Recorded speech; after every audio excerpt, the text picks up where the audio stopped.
샬롬, 하나님과 동행하는 새벽기도회 달라스 임마누엘 교회 권성철 목사입니다. 오늘도 하나님과 동행하며 풍성함을 누리시는 저와 여러분 되시길 주님의 이름으로 축복합니다. 오늘 말씀은 요한복음 18장 1절에서 11절까지의 말씀입니다. 예수께서 이 말씀을 하시고 제자들과 함께 기드론 시내 건너편으로 나가시니 그곳에 동산이 있는데 제자들과 함께 들어가시니라. 그곳은 가끔 예수께서 제자들과 모이시는 곳이므로 예수를 파는 유다도 그곳을 알더라. 유다가 군대와 대제사장들과 바리새인들에게서 얻은 아랫사람들을 데리고 등과 횃불과 무기를 가지고 그리로 오는지라. 예수께서 그 당할 일을 다 아시고 나아가 이르시되 너희가 누구를 찾느냐? 대답하되 나사렛 예수라 하거늘 이르시되 내가 그니라 하시니라. 그를 파는 유다도 그들과 함께 섰더라. 예수께서 그들에게 내가 그니라 하실 때에 그들이 물러가서 땅에 엎드러지는지라.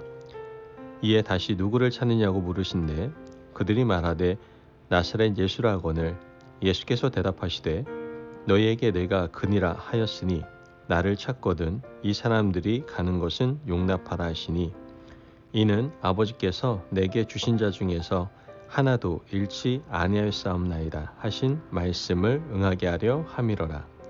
이에 시몬 베드로가 칼을 가졌는데 그것을 빼어 대제사장의 종을 쳐서 오른편 귀를 베어버리니 그 종의 이름은 말고라. 예수께서 베드로더러 이르시되 칼을 칼집에 꽂으라.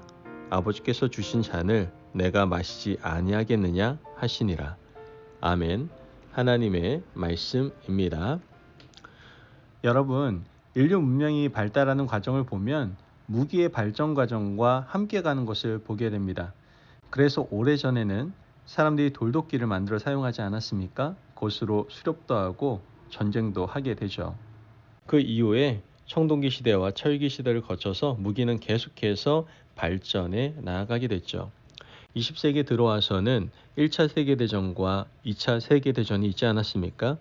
특히 2차 세계대전에는 핵무기라는 것이 사용되었죠.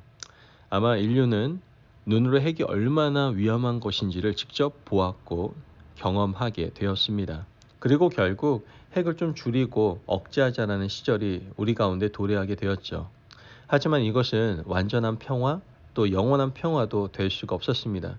지금 우리의 현실을 보십시오. 핵무기를 줄이고 억제하자라고 했는데 우크라이나와 러시아 전쟁이 발발하자 전쟁의 수세에 밀리는 러시아가 지금 핵무기 버튼을 만지작대고 있지 않습니까? 어떻게 보면 이성을 상실한 누군가가 핵을 사용한다면 인류 전체는 함께 멸망하게 되고 말 것입니다. 이러한 상황을 보면서 사람들은 자신을 지킨다는 명분으로 무기를 만들었지만 결국 자신도 죽게 되는 이런 아이러니한 결과를 초래하게 되었다라는 것이죠.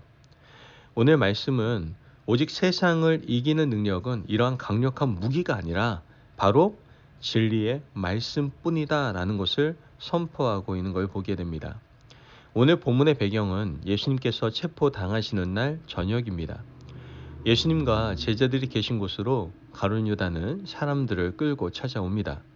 3절 말씀을 보면 유다가 군대와 대제사장들과 바리새인들에게서 얻은 아랫사람들을 데리고 등과 횃불과 무기를 가지고 그리로 오는지라. 말씀을 보면 가룟 유다는 등과 횃불과 무기를 가지고 예수님을 체포하러 왔습니다.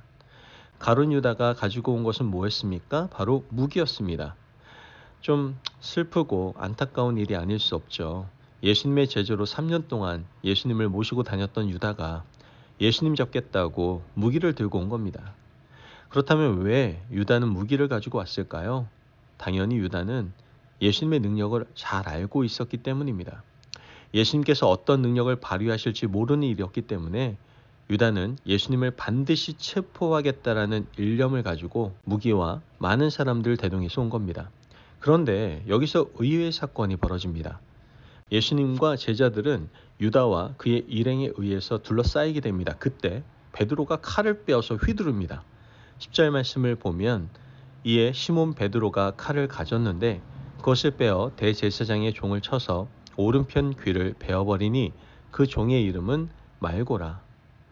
지금 베드로가 갑자기 칼을 빼어서 대제사장의 종의 귀를 베어버렸습니다. 자, 그렇다면 베드로는 도대체 왜 칼을 가지고 있었던 걸까요? 그가 원래부터 칼을 들고 다녔던 걸까요? 그건 아니었을 겁니다. 베드로는 예수님의 말씀을 듣고 좀 불안했던 것 같아요. 예수님께서 체포당하고 십자가에 달려 돌아가신다는 사실을 듣고 베드로는요, 나름대로 주님을 지키기 위해서 칼을 준비했던 겁니다. 그리고 그 칼을 휘둘렀던 것이죠. 그렇다면 누가 이길까요? 유다가 이기겠습니까? 베드로의 칼이 주님을 지키겠습니까? 여러분, 칼이 칼을 이길 수 없고요. 결국 다 망하는 일밖에 없습니다. 예수님은 베드로에게 이렇게 말씀을 하시죠. 11절 말씀을 보면 예수님께서 베드로더러 이르시되 칼을 칼집에 꽂으라. 아버지께서 주신 잔을 내가 마시지 아니하겠느냐 하시니라. 여러분, 세상 사람들의 방식은 뭡니까? 칼을 가지고 휘두르는 거예요. 칼을 가지고 겁박하는 겁니다. 칼을 가지고 오면 사람들이 두려워할 것이라고 생각을 한다는 것이죠. 세상 사람들이 휘두르는 칼이 얼마나 많습니까? 그들은 돈을 마치 칼처럼 휘두릅니다. 돈줄을 움켜쥐고 사람들의 목을 조릅니다. 돈을 가지고 칼춤을 춥니다.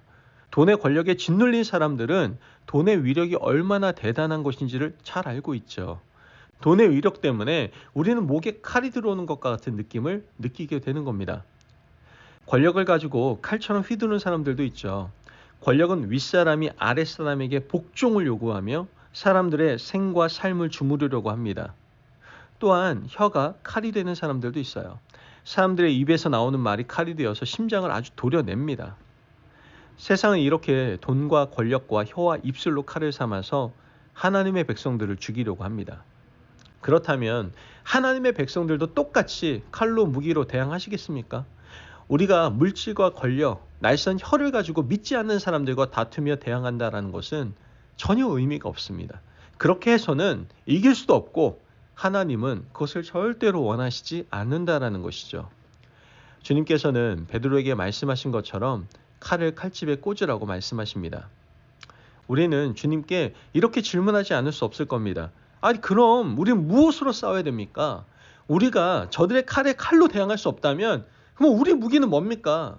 주님은 이렇게 말씀하십니다.